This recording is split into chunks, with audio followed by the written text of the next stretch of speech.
Hello, everyone. It's me, Jordyn Smith, the voice and the astrologer for this YouTube channel, Nonconformist Conscience. I want to talk about an asteroid that's really near and dear to my heart that I have done an immense amount of research and continue to do research on. And it's an asteroid that's not talked about that much, or I don't think I've ever heard an astrologer talk about it. Before I get into this, because this asteroid is very activated right now with the current transits that are going on, but there's a couple of things I want to mention. I'm having you Scorpios fill up my books for the birthday special. So continue to do so if you want to, excuse me, if you want to come see me for your birthday special. I feel like all of you guys know it's $75 for 90 minutes meeting with me, and I love talking about you guys' soul's evolutionary intent and going over your year ahead. So there's that. And also, I wanted to make a note. In my last video, I talked about the Saturn Trinity and how Saturn's North Node dipped into Leo. So I was talking to my friend Sue, who's a phenomenal astrologer, and she watched the video and she was like, oh, it piqued my interest. And she has a lot of research skills. She actually said, I went back and I looked, and she was like, the North Node of Saturn goes back and into Leo every few years, and it doesn't stay there for long. It stays there for only a couple of weeks, mind you. So I wanted to clarify that. So it is really rare for Saturn's North Node to be in Leo. I was thinking, oh my gosh, I've never seen this before. But with research skills, we found out that it happens every few years. It stays there just a couple of weeks. And also, the last day for the North Node of Saturn to be in Leo is the day before the US election.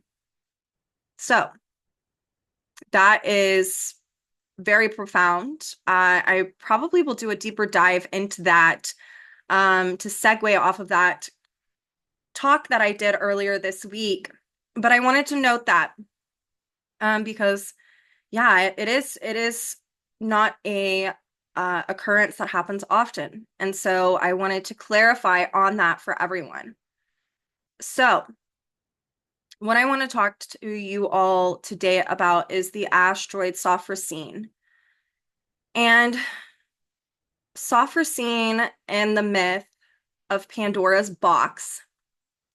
When Pandora opened her box and left, it opened up, and all of these spirits of despair and fear and gluttony and all of the negative traits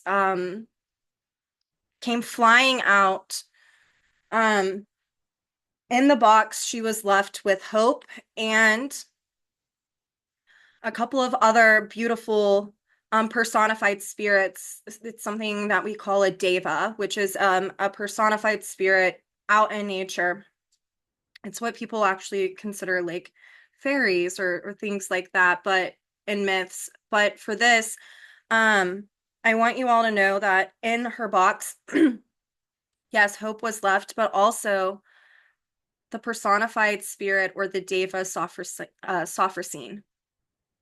And Sophrosyne is used as an adjective even now in like Greek culture to mean temperance. Now, this word has been bastardized through distortions of natural law, and oftentimes it's used as a way to speak about women who need to have prudence, who need to maintain purity in a sexual sense, in a religious sense. But the essence of the word Sophrosyne is about having temperance, soundness of mind. What I have found to take this further is when you're looking at it in someone's natal chart, it really is highlighting Venus and Neptune. Neptune is the higher octave of Venus, and we all know I've talked about Venus being about our relationship to self, our relationships with others. It's about the worldly senses, It's about your values, what you give meaning to, what you need to survive. And Neptune is the higher octave of Venus, meaning that truly, in the most spiritual and timeless sense, Neptune is indicative of Source and our relationship to Source being the way through. It's also where we give ultimate meaning to other types of relationships or people, places, things, and we experience disillusionment through our own ideals around that. And it's to serve the evolutionary lesson of dissolving anything that's impeding upon your own spiritual relationship with self and with Source. So a lot of people who have strong Neptunian, Piscean influences, they can have a divine relationship that, I mean, all of us, it's our natural given gift to have this relationship with Source. But through the distortions of natural law, it's impeded upon us really accessing the merging of our third eye with Source to have that direct experience. And so we will typically have ideals around different people or giving ultimate meaning to different things other than Source and our relationship with Source. And then that's whenever we experience those disillusioning experiences. It can also be where, and I've definitely experienced this in my own life, where for my own karmic reasons, my own karmic past, have been really afraid to have and develop a spiritual relationship at different points in my life, out of fear. And so I've been someone who has utilized different things as a way to escape reality instead of trying to merge with Source, right? When I'm trying to escape the reality of a situation or a relationship, I've gone to substances. And also, whenever I have been afraid to have a spiritual relationship, which is actually a really common thing that's not talked about. It's like something that in true Piscean nature, a lot of us don't understand that that's what's going on.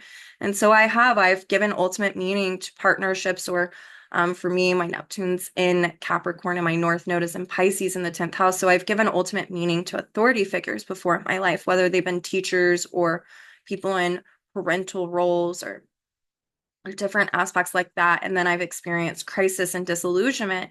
And what that ultimately did is it had me circle back around through that crisis to only want to focus on my relationship with spirit. I'm someone who will typically do a dance back and forth, though, and I've been learning to not do that.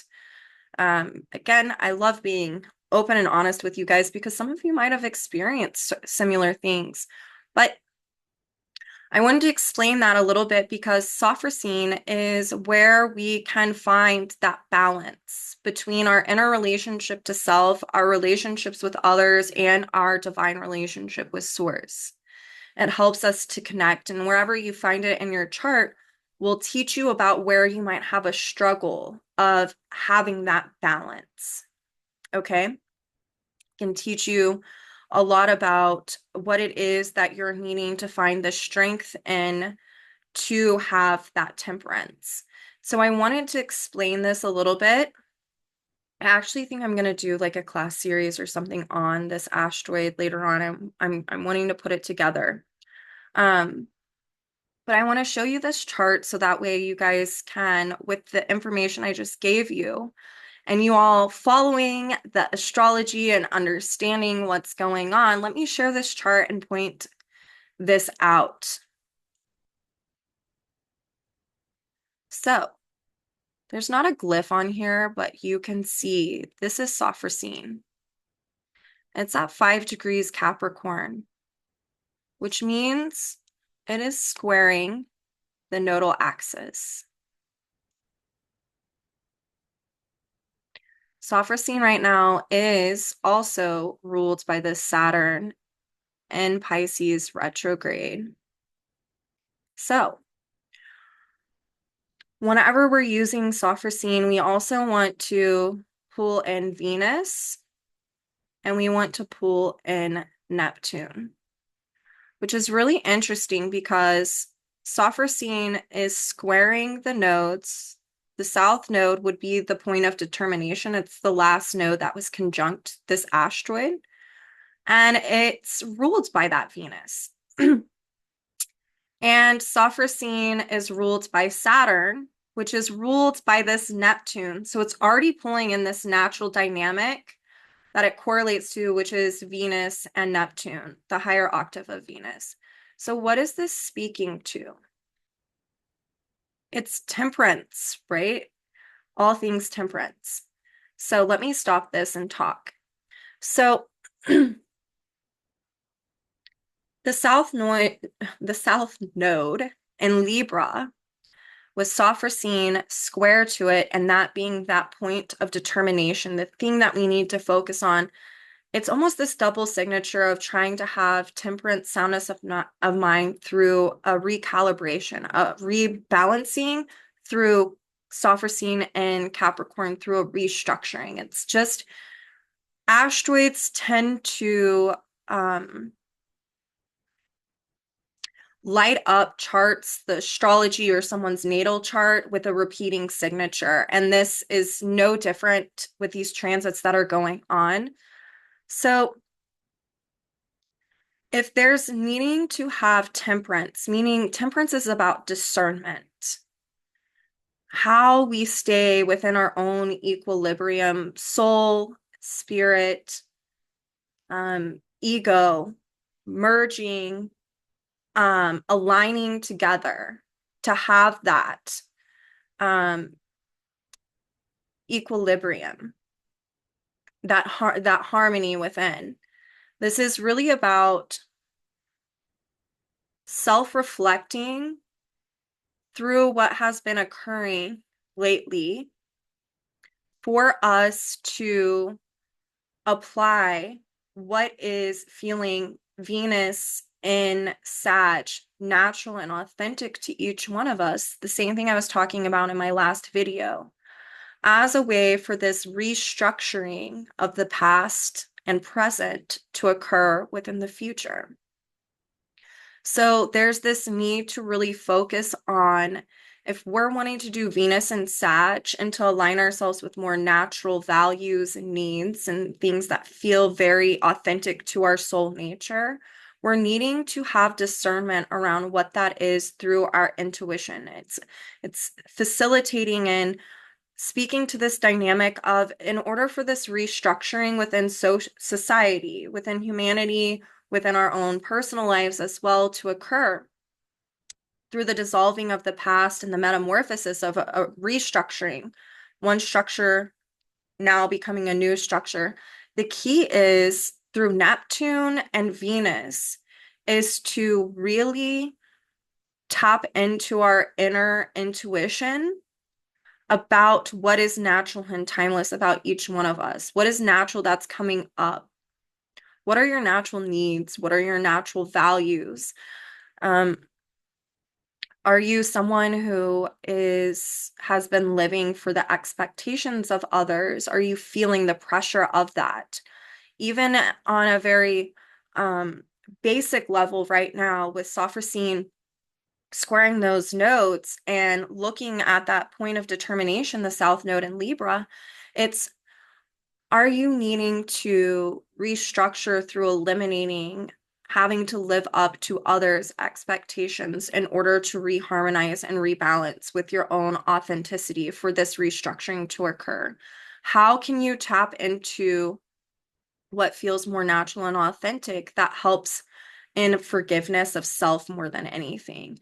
I think so often we get stuck in this back and forth dynamic of a lack of forgiveness, and usually we can be looking at what someone else has done or how it's impacted us, or a traumatic event that has created trauma within us.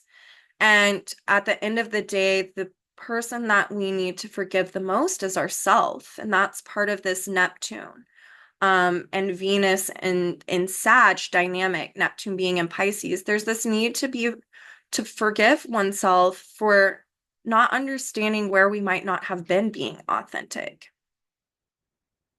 And then we need to remember that Cassandra is still trining Uranus and Taurus, and Uranus and Taurus is ruled by that Venus and Sag. It's liberating from the over-identification with values that are stemming from distortions and not in alignment with natural and universal timeless laws. And so a need to be generous in our assumptions about ourselves and to give ourselves Piscean grace for where things might have fallen out of whack or where we didn't have discernment around authority, or just seeing as there's this Capricorn dynamic, or not having discernment around who to share things with, who not, who to trust, who not to. And the ability to have discernment or temperance around utilizing our voices and our expressions in a way that's meaningful to the whole. It's also where, with this dynamic with Sophrosyne, is you might be dealing with something lately where you could be playing an authority role in someone's life. They could be coming to you for guidance. You could be playing more of a counselor role and they're a counselee, or more of a teaching role in their life and they're the student. And so it's about having this discernment around listening to your own inner intuition about how to truly help that person. Is that person helping themselves, or are they stuck in that same structure? Do you need to do more of Neptune and Pisces and have a supreme form of giving where you don't participate in enabling what they're doing anymore? It's great when someone follows our advice, but I always say this expression, and this is so true with this Sag dynamic. There's more than one way to get to Denny's, and it often takes people longer than some other people, depending upon how expanded their consciousness is and where they're at in life. And if you are starting to become frustrated or angry that someone isn't living up to an expectation of yours, you're giving them guidance, and you're getting stuck in this loop of like, well, I told you so, and why are you still doing this? Or why can't you just listen to me? Sometimes we need to pull in that Neptune and Pisces during this time, and that Sophrosyne and Cassandra. Have a constructive conversation with them.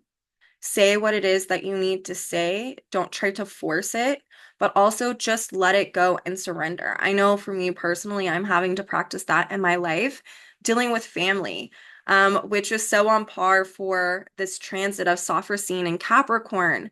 It is truly this dynamic of needing to release my own expectations of outcomes, and having discernment and temperance around that, and following my own inner intuition on how to just let things go that we can't control. So Sophrosyne and Capricorn is about having temperance around not controlling. And with the point of determination, or the resolution node, being the South Node in Libra, it's about not trying to control an outcome and just listening to yourself and releasing it, because you can't control what other people do. You can only control yourself. So if you're someone who has been stuck in patterns that are dealing with your external relationships with anyone, there's this need with this transit to really look at one's self-control and self-determination to not be who you once were. If you were someone who kept trying to bulldoze an opinion or trying to get the best outcome. The truth of the matter is, with Neptune and Pisces, Saturn being ruled by that, Saturn and Pisces retrograde ruling Sophrosyne and Cassandra, is we don't truly know what another person needs. Only the divine does. And we can see an imminent crisis on the horizon sometimes with Cassandra, but we don't want to get wrapped up in other people's dynamics because not your circus, not your monkeys. You could be supportive, you can be empathetic, you can have compassion, Neptune. You need to follow your own drumbeat. You need to follow your own authenticity. And that is Venus in Sag right now. And allowing things to play out in the way that they need to play out and surrendering through that. And Sophrosyne and Cap is really about not control. It's having that temperance and discernment around not controlling and releasing and surrendering to what's happening. But it's also about having self-control and self-determination to not step in sometimes when you really want to, because it could actually be perpetuating a non-growth situation. It could be perpetuating, recreating the old structured reality. And so there's this need with Saturn and Pisces retrograde. This is definitely something that someone or some people are re-experiencing and reliving right now. I know that I am. Like if you could only know. um, and really, as an act of self-love, self-compassion, and self-empathy and forgiveness, it's about having to truly just let go. It's interesting. In evolutionary astrology, Jeff Green has talked about, like in Capricorn, because it can be such a control kind of thing. One of the dynamics is someone with a lot of Capricorn, the thing that they crave the most is to lose control. And when I first heard that, I was like, lose control. I have a lot of Capricorn. I was like, lose control. Like, I never want to lose control. That's scary. That's terrifying. To me, as I, in true Sagittarian fashion, was pondering on it, eventually something was seeded into my intuition, which was it's not about losing control in the sense of letting everything go to hell in a handbasket. It's more of relinquishing control in order for things to naturally play out and not stepping in and trying to be God. Because anytime we're trying to control an outcome, we're playing a pseudo de facto God role or goddess role. And that's not always helpful. It's just like with children. Sometimes children have to learn natural consequences. It's the best way, in my opinion. You try to intervene, they're not hearing, they're not listening. This is such a cardinal dynamic. Um, they're not listening, they're not hearing you, and eventually you have to sit on your hands and give that supreme form of giving and allow them to figure it out for themselves. You see this phenomenon in like so many different areas of life. Like I worked in mental health at a rehab facility for teenage girls, and the whole thing was oftentimes like what you hear in AA through sitting in those meetings with them is like things only get better once you hit rock bottom, which to me is like, oh my gosh, it just confronts you with how much as humans we feel like we need to suffer. We need to get to the lowest point to learn that lesson. But that is when someone loses control. They're not trying to control in that situation the way that they drink or the way that they use uh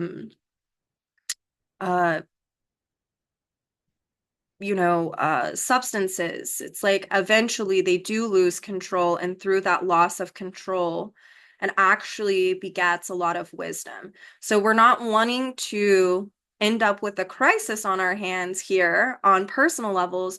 What we're wanting to do is we're wanting to just follow the natural rhythm and flow of how life is trying to unfold in the present moment and staying present with that. So it's relinquishing control instead of trying to control. Trying to control usually comes with Aries anger.